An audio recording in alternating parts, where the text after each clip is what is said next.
engineering.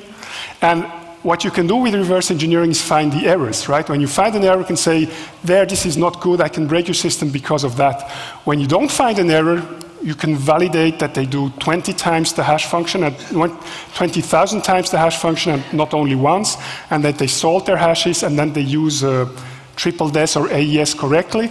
Even if you do all of that, you cannot be sure that on Monday mornings, every second month, they don't encrypt the data or whatever, right? You never have the certainty that there's not some backdoor or even more stupid error that you could not see.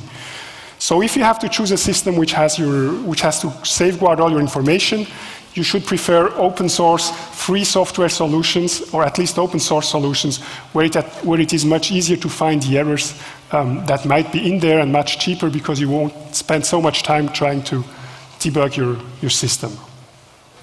Okay, I was a little fast, but I'm sure you also want to ask some questions or so. So your questions are welcome.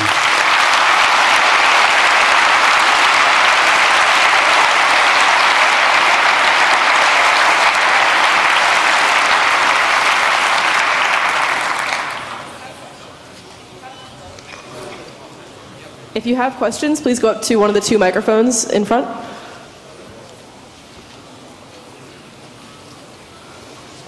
There's one, I'm looking at it, and one further back by the AV guy.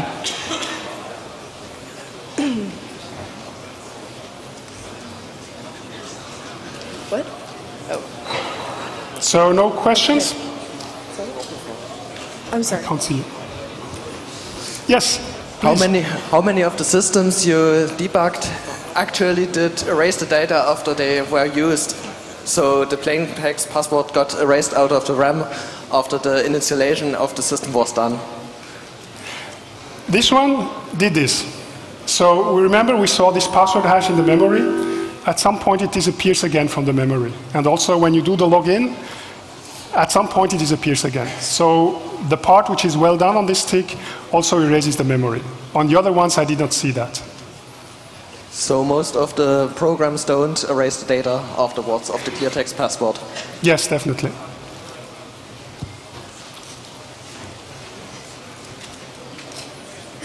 There's a question there. Any more questions? Yes, hello. Would you have found these mistakes in implementation if you had the source of these things? And is there an additional benefit to do reverse engineering after inspecting the source, for example?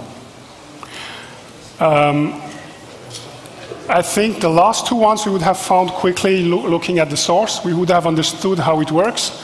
We would understand that this eCapsule private safe uses the same key for all the data.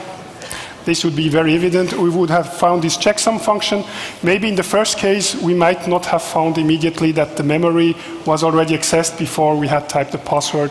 Maybe.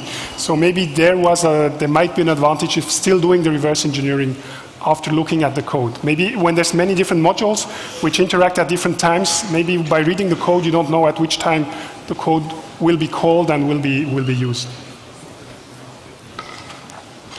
Yes? Isn't the idea of the panic password for the second product bogus? Because everybody knows that it kills the data if you type in the panic passwords.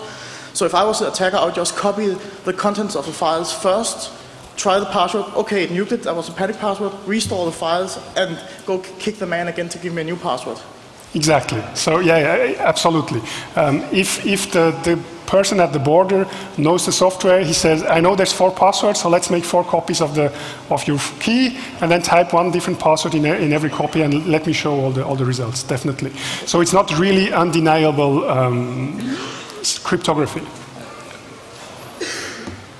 which is actually a very difficult problem, to make a software which allows to be undeniable, because if people know this is this type of software, then they know you may have more passwords, and they will ask for all the passwords. More questions? Go ahead. I think we have one right here. Okay, thank you very much then. Oh.